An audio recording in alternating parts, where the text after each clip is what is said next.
Hello, my friends, and welcome back to Learning Torah Lishma. We just came out of Tisha B'Av,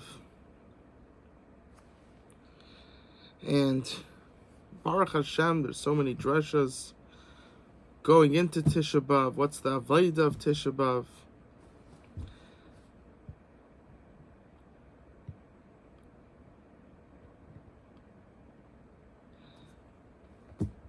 And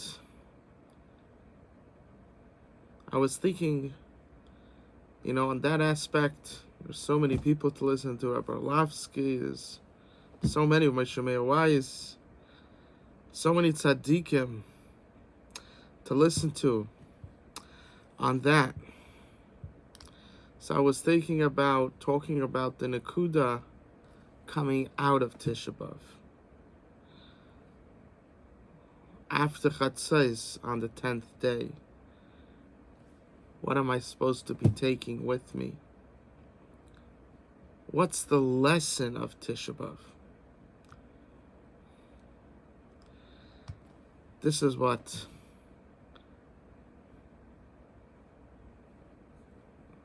I was thinking. So basically you could focus going into Tisha B'Av, and then that's one focus. And then there's the focus coming out of Tisha B'Av. That's what I would like to focus on.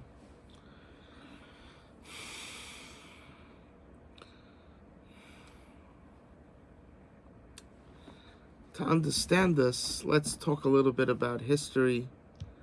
Let's get a bigger picture.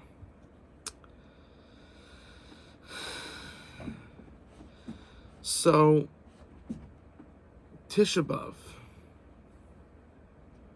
right? Tisha B'Av is about the Churban Habayis, destruction of the Holy Temple.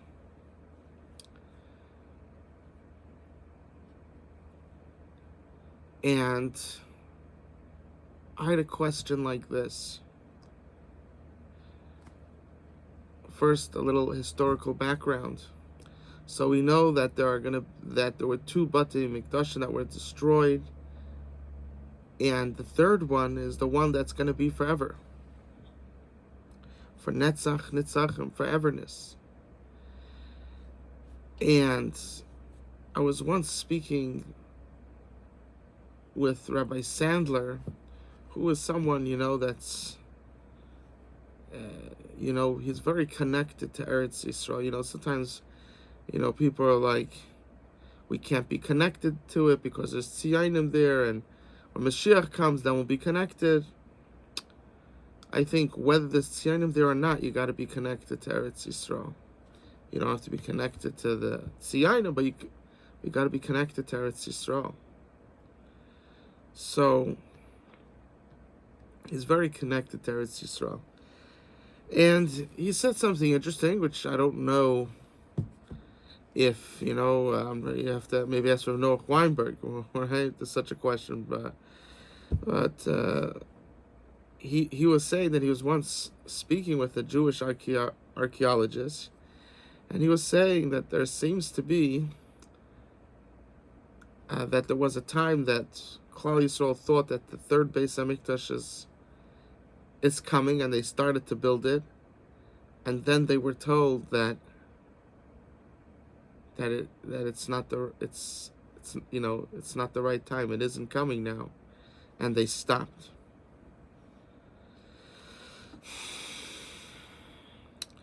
So I was thinking, what's worse?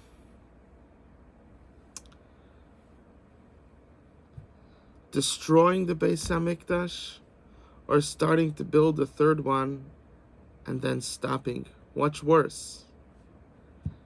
Like Rav Mizrahi likes to say about a lot of things, they're both terrible.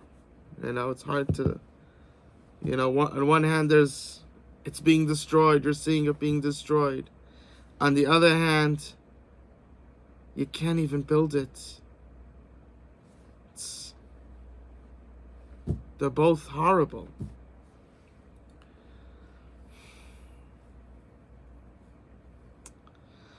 according to the Kabbalah, and this is something that even Litvishes know, is that a husband and wife is like a Beis Hamikdash Ma'at. It's like a small temple. When we take our marriage vows, it's not a simple thing. You created a tabernacle. You created a Beis Hamikdash, created a Mishkan.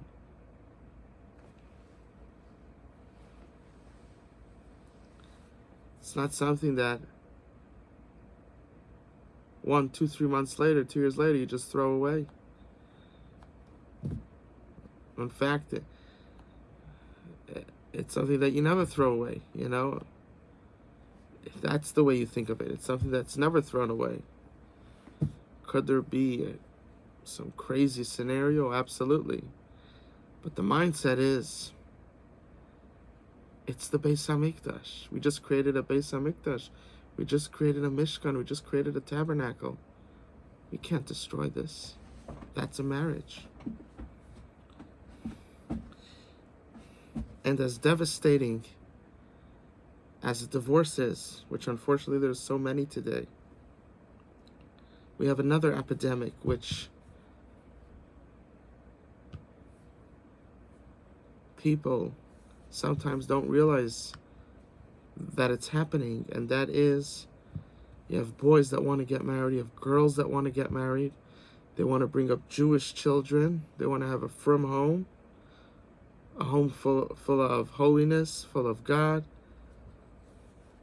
full of His ordinances, and they're not getting married. We have both scenarios in our days. We have the Beis Hamikdash being destroyed, divorces left and right. Literally, Chazal tell us, it's like a small Beis Hamikdash, or we would call the Mishkan, like a tabernacle. That's what it is. That's what a marriage is. One after the next, being destroyed. How many of them, they stay married, but there's really no marriage there?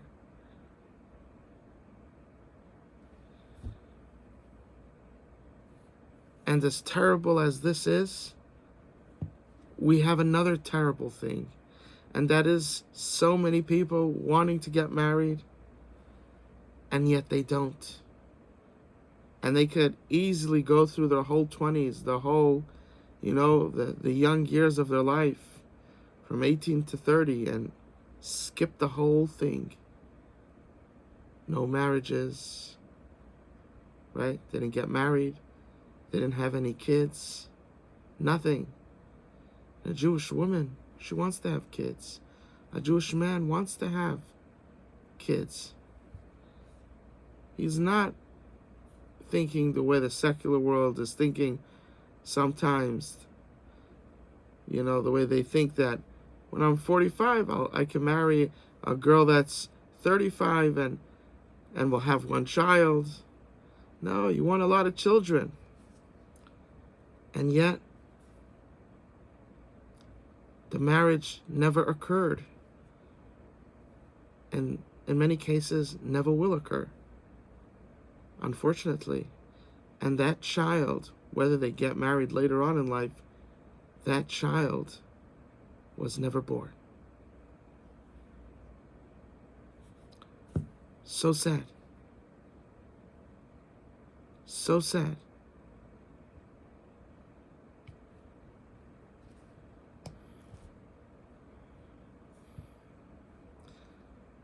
And Hashem, in His great rachamim, in His great mercy, He knows that these are young people, and the system, is producing this. And Hashem is making a lot of people today, they're having twins, triplets, they're having more than one child at once.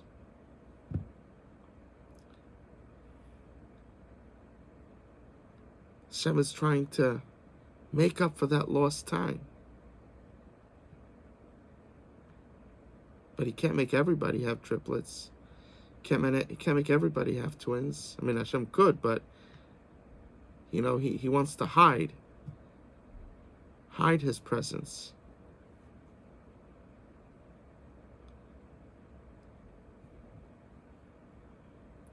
And at the same time, we also are responsible to a certain extent. You're an adult. Why'd you let this happen? It's hard because there's another person involved. So, these are all very complicated calculations, but to a certain extent, why'd you let this happen?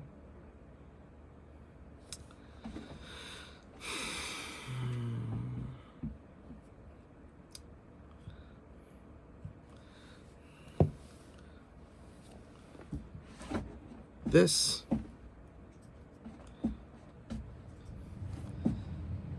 is what's happening today. A churban. Not just a churban of the Beis HaMikdash being destroyed and not being rebuilt, but people are trying to build the Beis HaMikdash, right? I think they're trying to build the Mishkan,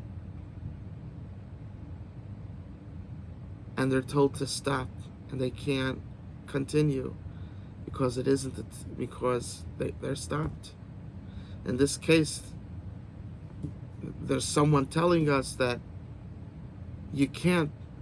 Hashem wants you to go through with it, but there's someone telling us they're Sephardi, they're Hasidish, they're Ashkenaz.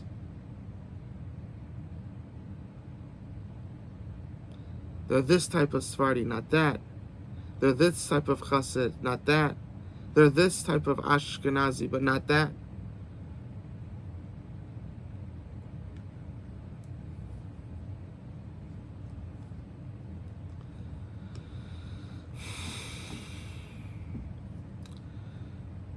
I want to bring out this Nakuda a little more.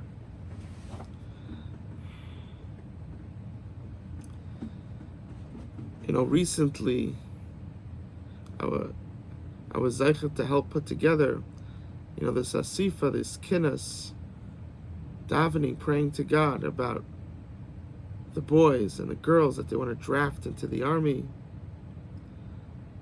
And the army is not a good place for someone that wants to stay religious. It's a very good place for someone who wants to get rid of his Judaism. But if you want to stay religious, it's not a good place to be. And what they're doing to not just the boys, but to the girls as well, is they're trying to get them to pick up arms, to get them involved in that system.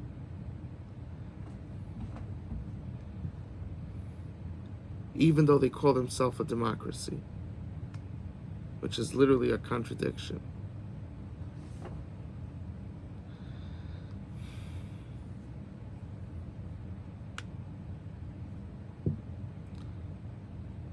The people on the top who are in charge are evil people, and they can't be trusted. They could say, we'll make Nachal Haredi, this and that. If it helps someone, it helps a Chiloni, someone who's not affiliated with Judaism to become Jewish, but someone that is Torah observant, Shomer Torah mitzvahs. To him, it doesn't really help much.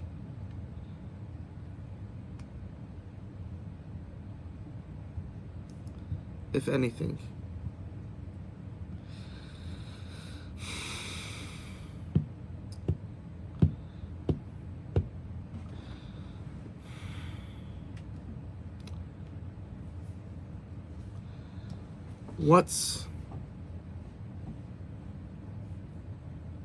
What's the nakuda here? Why is Hashem making this, allowing this to happen, making it happen, allowing it to happen? I don't know exactly what's going on. I don't know exactly what Hashem cheshbonos are. Is it people want to do it and Hashem's allowing them to do it, or is it He's causing it to happen? I don't know which one it is, but it is happening. And they're trying to draft, and they've turned it into a felony, which is, if God forbid, John kills Jack, that's called a felony. That's what they're trying to make it if you don't go to the army. It's as if you committed a felony. Crazy. Why is Hashem doing this? So I was zeicha to help set up a kinus here, in Lakewood. And, a whole bunch of chashav rabbanim came. You could see the video. And each one spoke from all the speakers. Rabbi Yitzchak Sorotzkin, everybody loves him when he speaks. Gave a powerful drasha.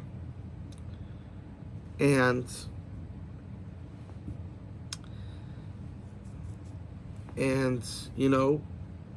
what he talked about, of course, is great importance. And let's go over what he said. So, in very short, he's saying, don't look and say, it's because of the chalayim this is happening. Rather, you should look at yourself and say, these people are so far away from Hashem. They're brought up so far away from Hashem. That's not who Hashem is upset. Hashem's upset with us because of our lack of respect towards the Torah and our bittul zman, not taking Torah studies serious. And of course, this is a great lesson that, probably every month we need to hear, maybe every week, maybe every day. But I was thinking into what happened, that they're trying to draft Bachrim, trying to draft girls as well. But of course, the boys, it's much stronger what they're doing. And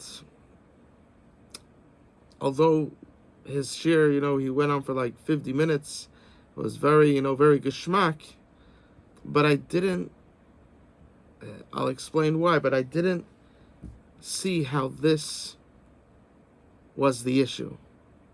Meaning, I think there's some other lesson Hashem is teaching us. What he said is important chizuk, but I don't think that's what Hashem's trying to teach us. And then the question is, what is Hashem trying to teach us? And let me present to you why I think that although what the mussar that he gave is important for us to hear, I don't think that's the lesson of Hashem. And the reason is because his two focuses was, don't think about the non-from, think about the from. And then our bezayin Torah, our bittul Torah. And I don't know, I was just thinking that if there's anything today that we could say, not only do people do, but that, they're extreme at, maybe too extreme, that they don't have a proper balance, the thing that they're just so extreme about is Torah, is the chashivas of learning Torah, of Torah, you understand? If there's anything today that you go to BMG, you go to Mir, you go to Brisk, you go to any yeshiva, if there's anything that they're pushing the chashivas and the importance of, it's Torah. So now to say that it's because of a lack of chashivas Torah, to say that it's a lack of limud Torah, it seems to be, of course, there's always, there's always some time that we could, obviously we could waste, and really we shouldn't.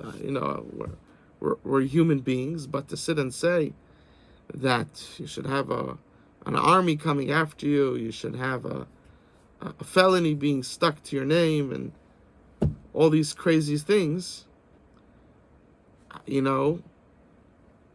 it's not like they don't think Torah is chashuv. It's the opposite. They do think Torah is chashuv. So although Rabbi Yitzchak Sorotzkin, he was giving good, he was b'mechazik da'olam, but I didn't see how what Hashem is doing, why that's the reason. So then the question is, what is the reason? That's the question. So before we get into what is the reason, we have to understand that, someone that's, he's, the only thing really he knows is that he's a Jew, but he's, he really doesn't know much more than that. So for him, obviously, if you would speak to him, or he would speak to himself, he would say, Hashem wants to have a relationship with me. He wants me to keep his commandments. Right? But the beauty of Hashem is that when he does an action, it's not just a lesson. Each group could take a lesson. So now I want to go to the Haredi group, the people that do keep Torah mitzvahs. What is Hashem trying to teach us with this? You understand? What's his lesson?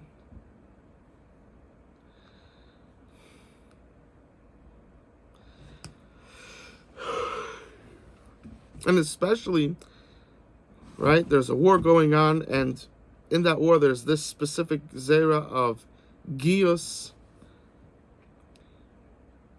which is targeting specifically and hurting much on a greater amount, because according to someone that is religious, they shouldn't be going to the army, because it's a place that you're lucky if you come out wearing a yarmulke. You understand? So why is Hashem allowing this to happen? Why is Hashem doing it? Either one. What's going on?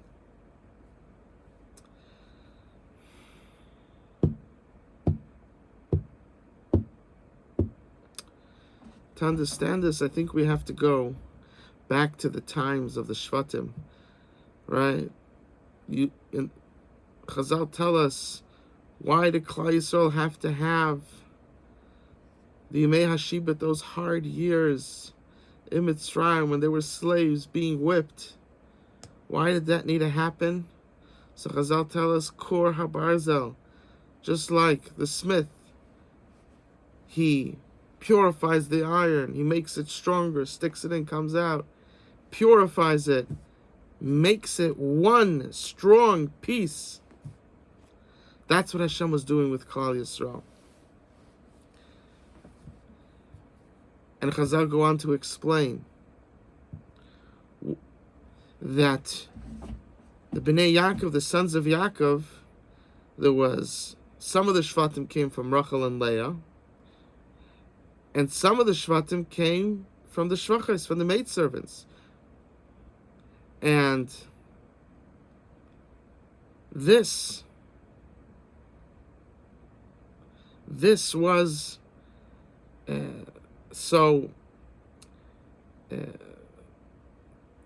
both of them, the ones that came from the Shvachas, from the maidservants, and the ones that came from Rachel and Leah, the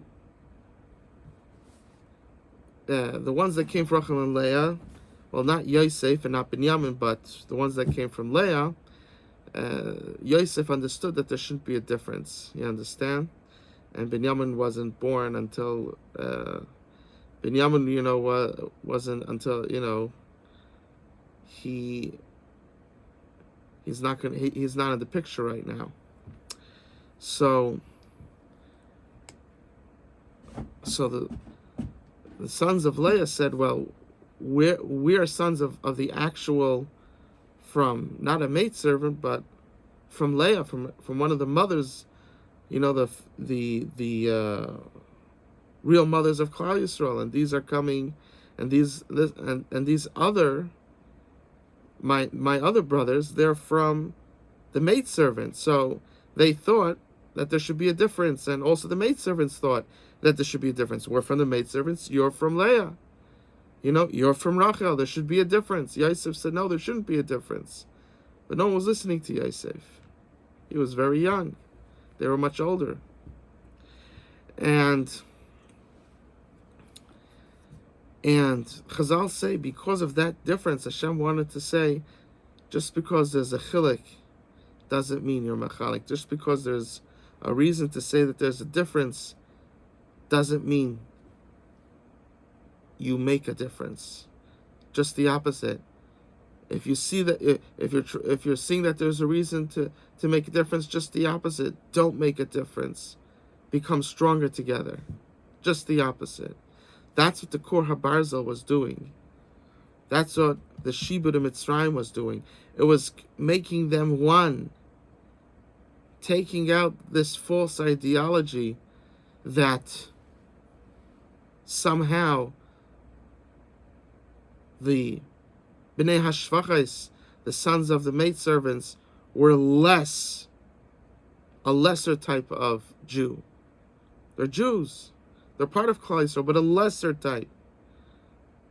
This is what the hard Shibud was doing. It was from the hardship, you forgot about those small differences that you were trying to bring about, trying to separate between those because of a small difference. You forgot about it. You were only thinking about big things. I'm a Jew and they're not a Jew. That's it. You weren't thinking about small things anymore. And that created Klal Yisrael. Strong, together, equal but different. Each Shevet had its strong point, even done.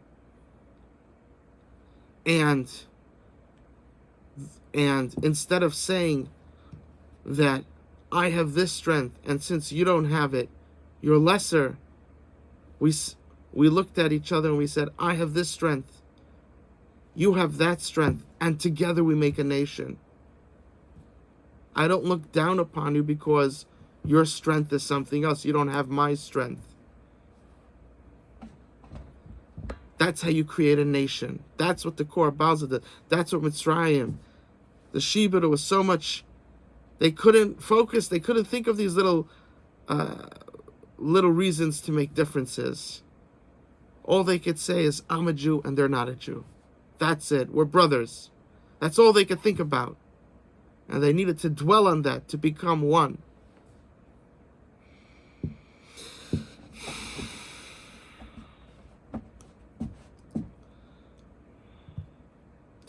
Today, this is a big issue. You have these two types of sects in Sfardim, and one is saying, how could, we're better than the other ones. How could you marry a girl from there? How could you marry a boy from there? Our type of Sephardi is better. Me as Ashkenaz, I'm better than these Sephardim. Me as Ashkenaz, how could I marry a Chassid? I'm Ashkenaz. And vice versa in all the different directions, how each group is putting down, thinking that, yeah, they're Jewish, but they're a lesser type of Jew. I'm a better type of Jew. That's the wrong way to think. Instead, they should be thinking, we have this strength, you have that strength, and you have that strength. Together we make a nation. I shouldn't take my strength and say, because I have this strength, therefore you're less than me. You're a Jew, yeah, granted, but you're a lower type of Jew. No. We're equal, but different. Together we make a nation. You have this strength, you have this strength, you have this strength. And together we make a nation. This is something that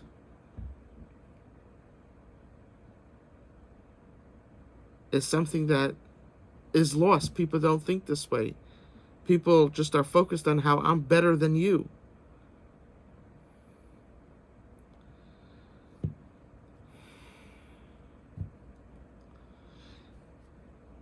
And, from before us going into,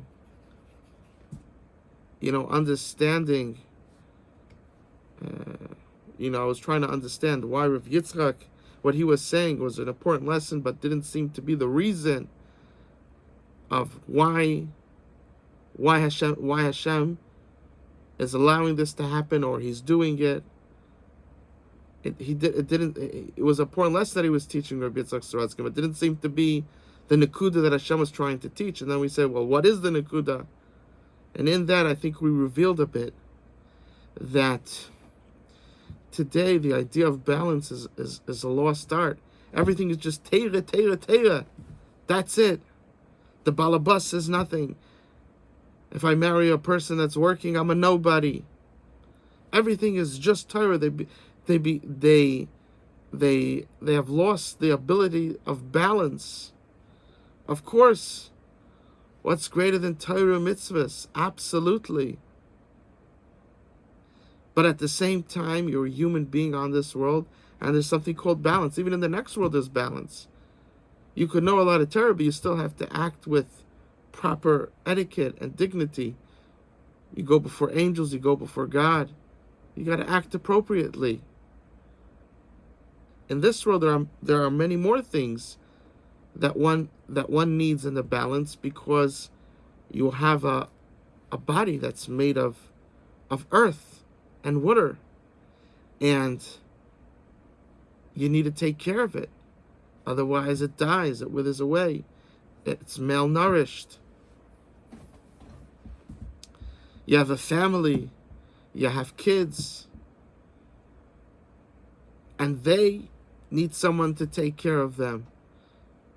In the next world, things are much easier, but in this world, it's much more difficult. And because people don't learn about being a balanced person, everything is extremist, learning full time, it will just happen, just like the Rashbi and Rabbi Akiva, that Nisim Guyim happened. That's what's going to happen to you. Just learn. This extreme Shita made it that basically the success in life, if you're Litvish, it's a Rosh Hashiva. If you're Sephardi, it's a Chacham or Rosh Hashiva. If you're Hasidish, it's a Rebbe.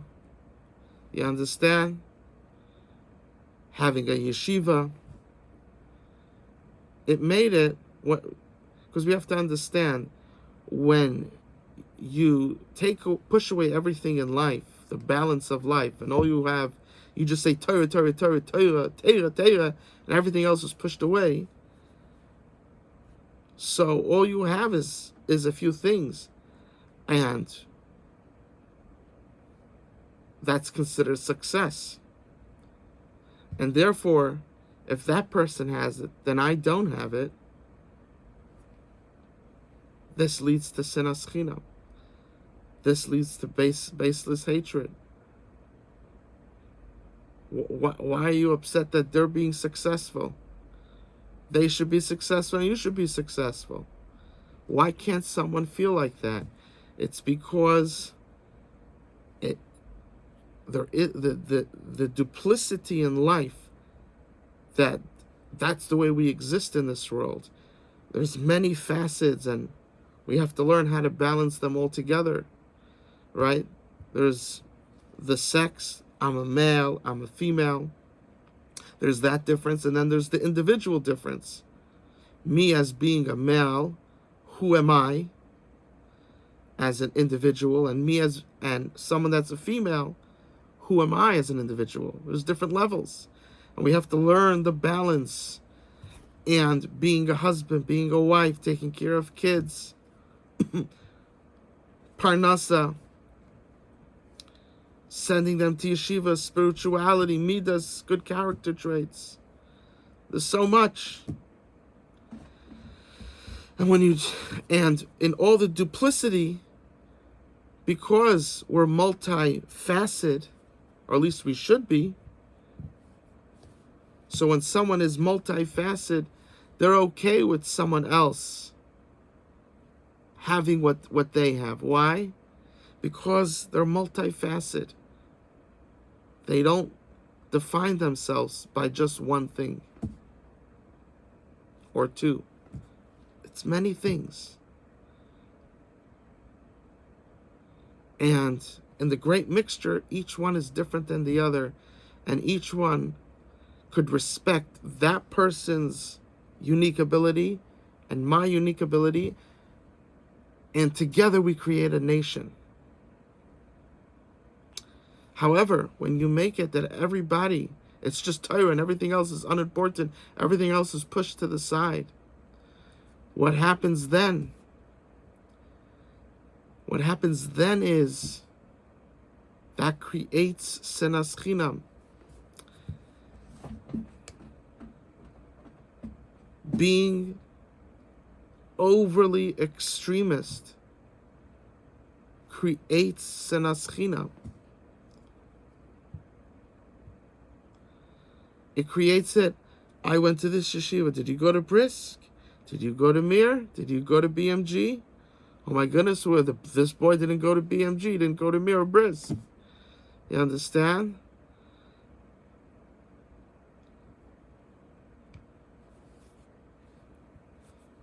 Everything became, it became a war zone. It became a seeking cover. That's it. It became this seeking cover, seeking honor, ego. That's what it became. It became this ego rush. You know, there's the gold rush, there's an ego rush. That's what it became. All because we don't teach balance. It's a lost art today. A person has to be balanced spiritually, good character, learning, working on his midas, getting a spouse, treating her properly, treating him properly, loving them, making their life, heaven, not hell, giving our children good chinuch, bringing them up that they become real human beings, adults, not good children.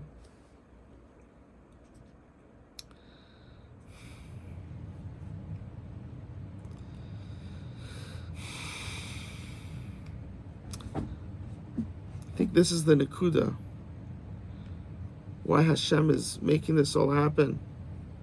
Right? Because remember, who are the only ones that were learning full time? Shevet Levi. Right? And I don't know if it was full time learning, but meaning they probably did, had to plow the fields, they had to, there was a battle, they weren't in the midbar with the Anani Akava, they weren't in the desert with the clouds of glory. So they were plowing and planting and baking and but they weren't in the hard shibud like the rest of Klal Yisrael. Why? Because Shevet Levi,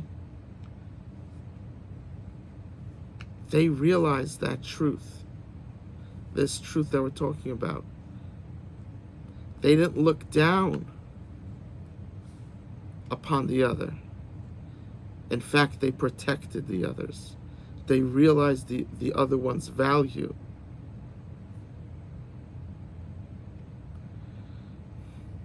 Shevet Levi learned the lesson that Yaakov Avinu was teaching them.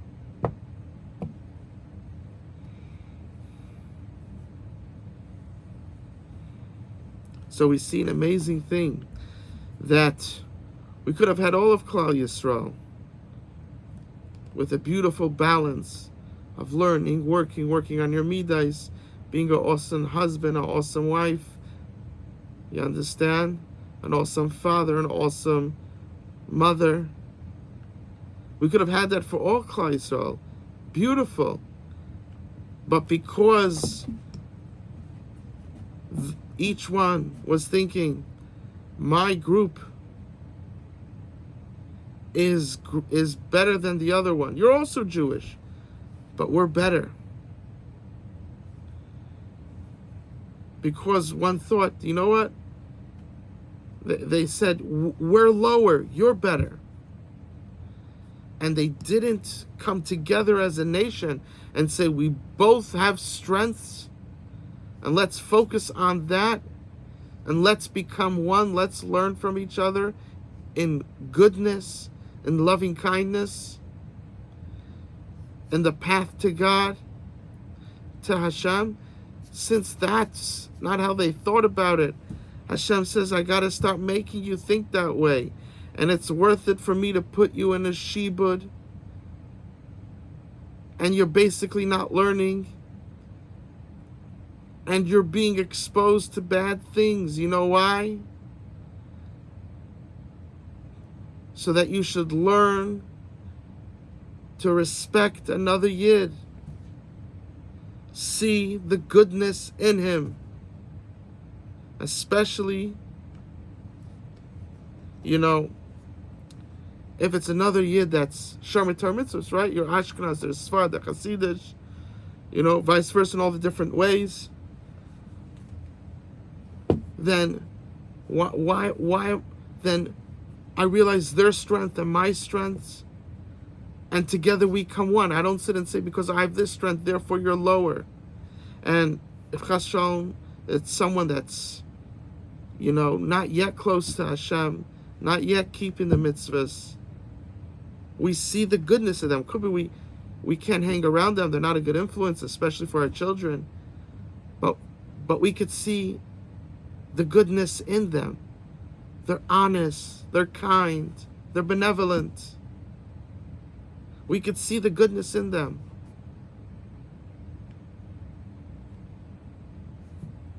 We don't just zero in on, the other aspects. Rather, the first thing we see is the goodness. And we connect like that. Not always could we spend a lot of time with them because, and especially our kids, because of the distance that, because of other things that they don't really have under wraps yet. But I could look at them in a good way. I could see godliness in them. I could daven for them. I could pray for them that they should reconnect to their God, to their loving Creator, that they should reconnect to their soul, to themselves. I could pray for them. I could try to help them. I could try to get someone who's good at this to help them. That I could do.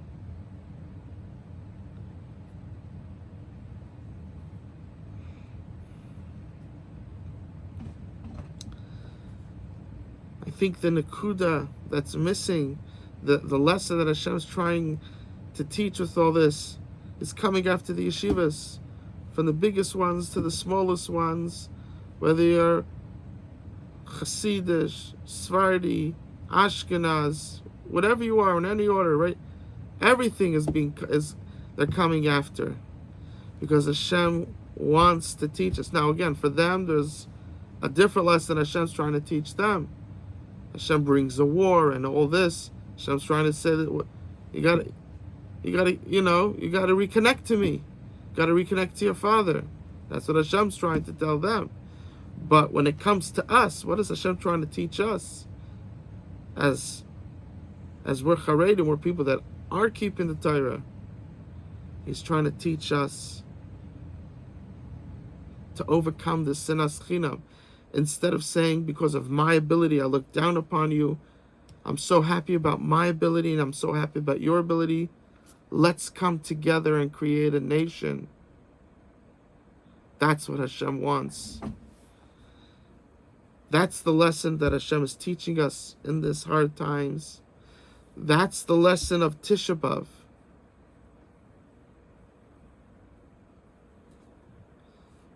Because of the lack of achdus, because of sinas chinam, each one was looking down upon the other group. They weren't connecting. They didn't come together as a nation. Together, there's a lot you could accomplish. There's a lot you could fix. But separated, there's not much hope. And that's what Hashem wants to fix. He wants to put you in a situation and you're like, who cares that they're Sephardi? Who cares that they're Hasidish? Who cares that they're Litvish? We're going through such a hard time, we have to come together. Otherwise, we're all going to be destroyed. That's what Hashem wants.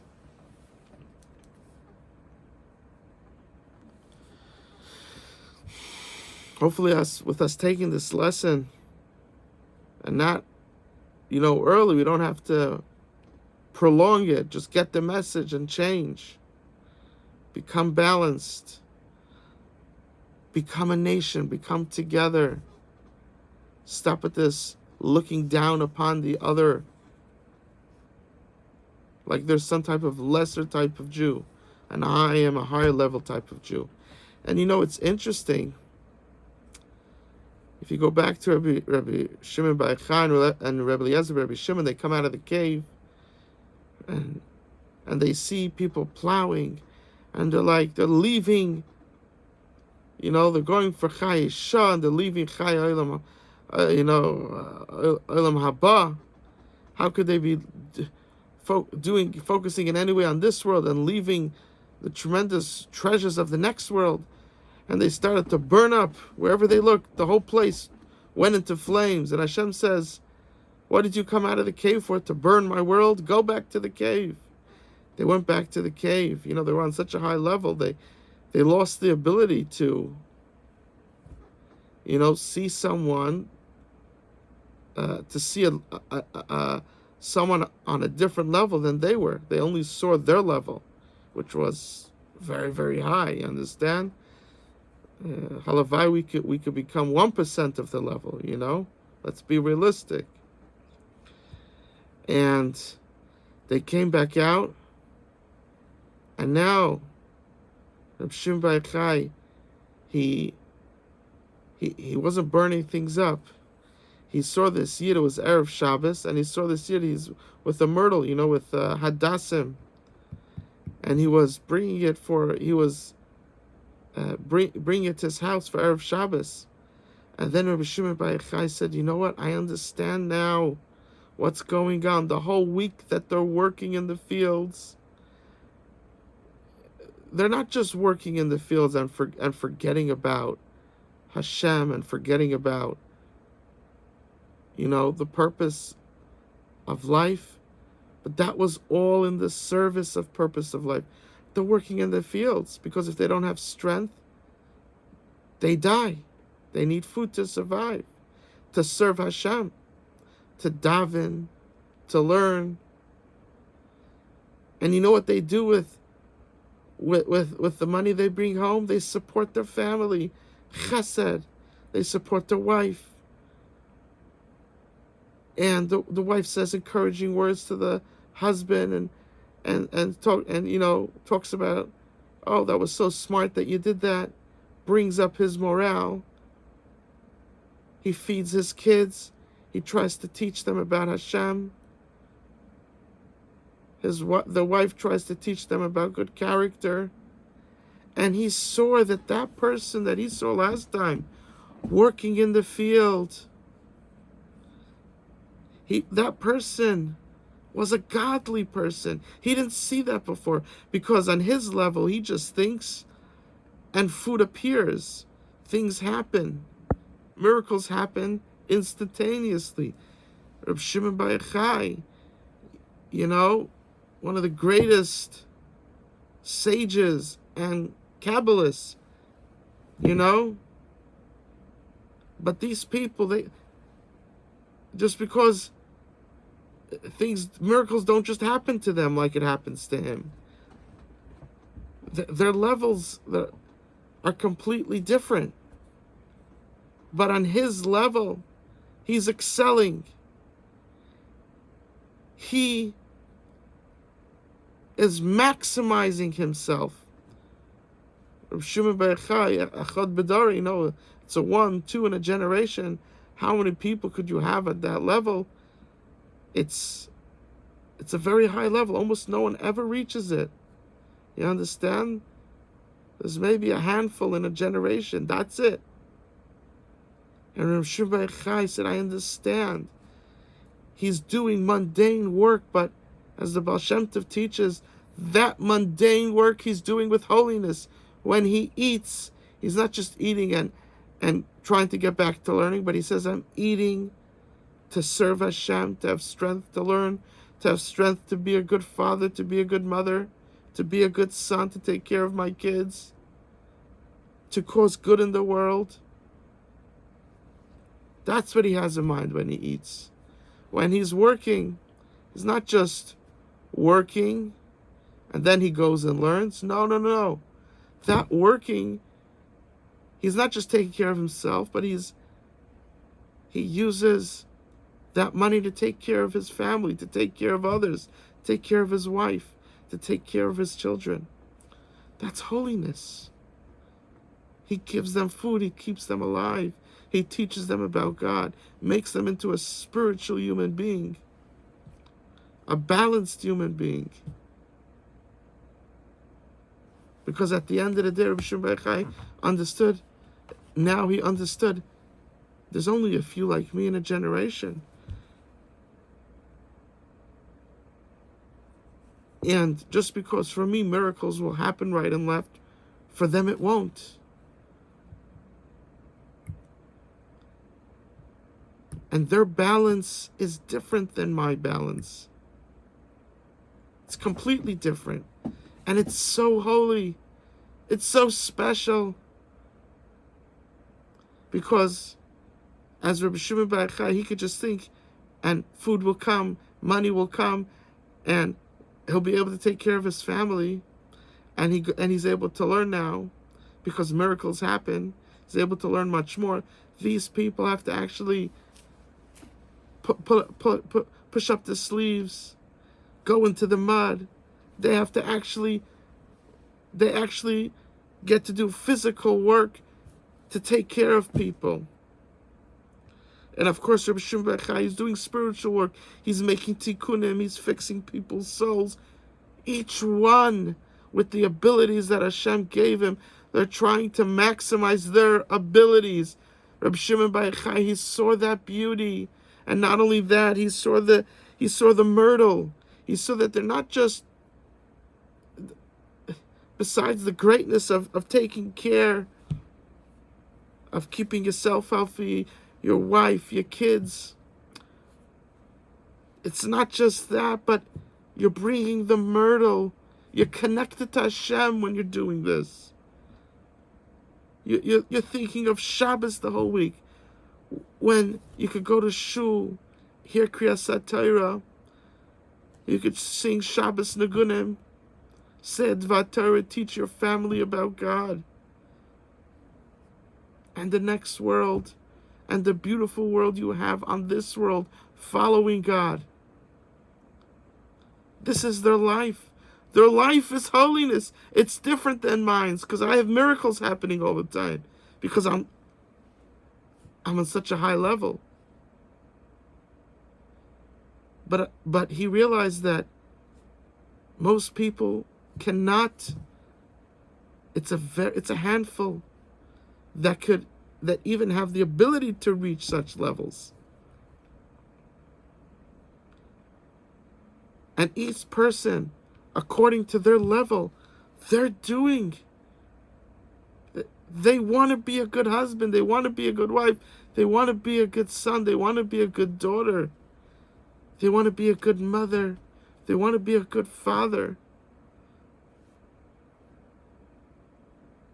And each one does according to his abilities. He serves God. And together, instead of me saying, well, look, I'm up here, and there's no nation, we're all separated. Instead, we say, wow, I'm so happy I'm able to serve Hashem and do this. And I just see how they maximize their abilities and how they're serving Hashem. And I'm impressed by them because they're doing something that I'm not doing. And because by me, things work differently. But look, I'm machshiv. I look up to them. We're a nation. We come together. You're not lower than me. You're not like a lower type of Jew. I have my abilities. You have yours. Together we come together as a nation.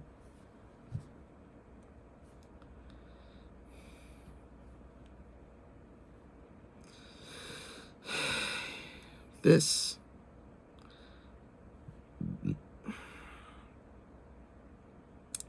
is the lesson of Tisha B'Av. Balance. Appreciating my abilities.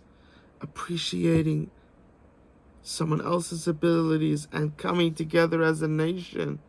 Chas v'shalom, God forbid that I start thinking that that person is a lower type of Jew.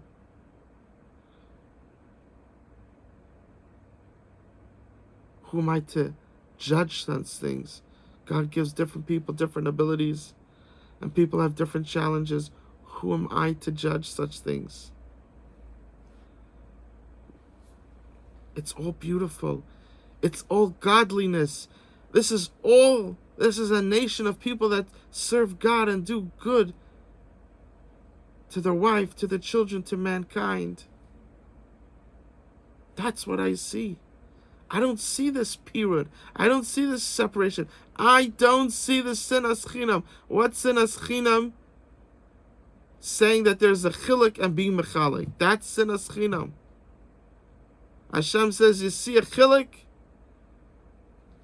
Why would you be mechalik? Whatever you do to be miyached, to bring together, that's what's important.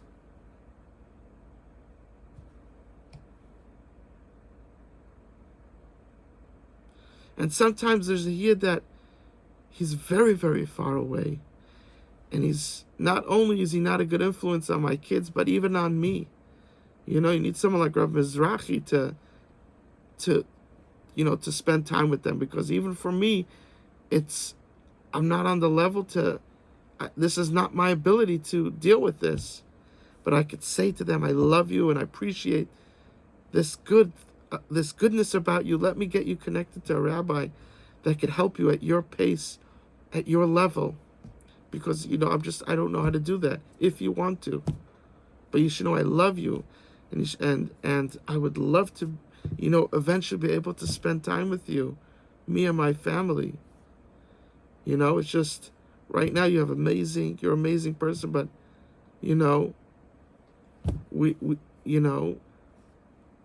we just can't be too close at the moment. But I'm looking up to you. I see this goodness in you. And when it comes to a regular yid, a regular Shermit Torah mitzvahs, you machshav them. Wow, okay.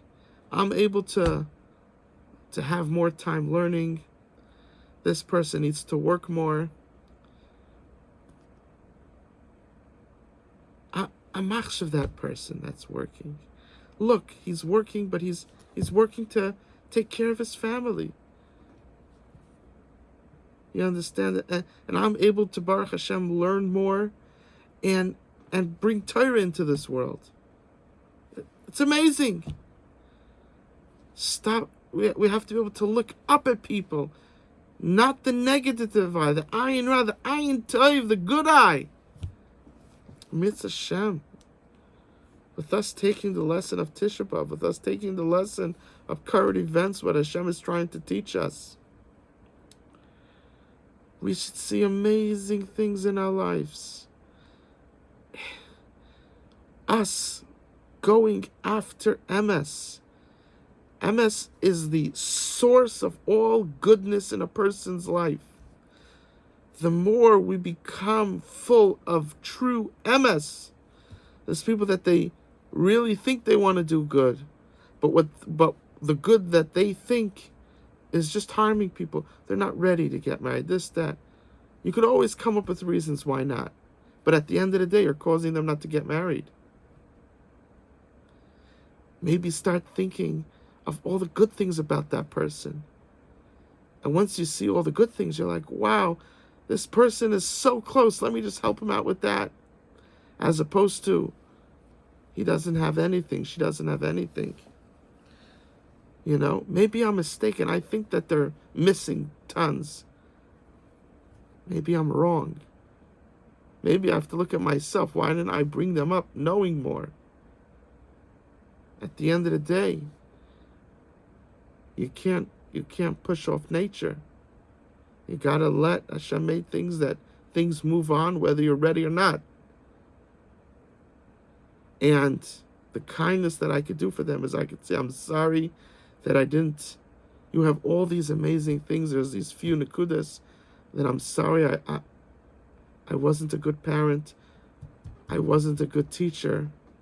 I wasn't a good rabbi, a rebbitzin in this area. But I want to let you know that there's this. And of course you have to go on in life. You can't sit and wait around.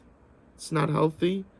But I want you to know this so you could go into the marriage. Go into the marriage together and working on that. Isn't that powerful?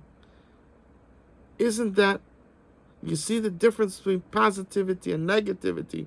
The true difference between one's evil, one's good. It's there's no two ways about it. See the power of emes. Emes is the shirish, the root of where all goodness comes into a person's life. Don't we want to acquire emes, the real good, for others, for us, for our spouse, for our kids? Don't we want to acquire the real emes? That we could stop being, we have to destroy the world, we have cause good. Rather, we become a force of goodness in this world, of positivity, of good eye, a good heart. We see what our actions in the future are going to cause. Are these actions going to cause that people can't get married? There's physically boys and girls, hundreds of thousands, millions of them, of Jewish boys and girls. They want to get married, but the system works in such a way that they can't meet each other. There's all this paperwork in between. There's this and that. Just let them meet. We see that if we say this, look what's going to happen. We don't act like a foolish, stupid person, ignoring the outcome of our actions. And we say, oh, we can't do that. We have to teach balance. Because if we go in this extremism, what happens is people can't get married. People fall into debt. People are getting divorced. Such terrible things. People can't even learn properly because of all the agmas nefesh. Can't even be a good husband, a good wife because of all the agmas nefesh. But if we learned balance, then life would be so special. We could be so much more. That's emes. I love you, and Hashem loves you more.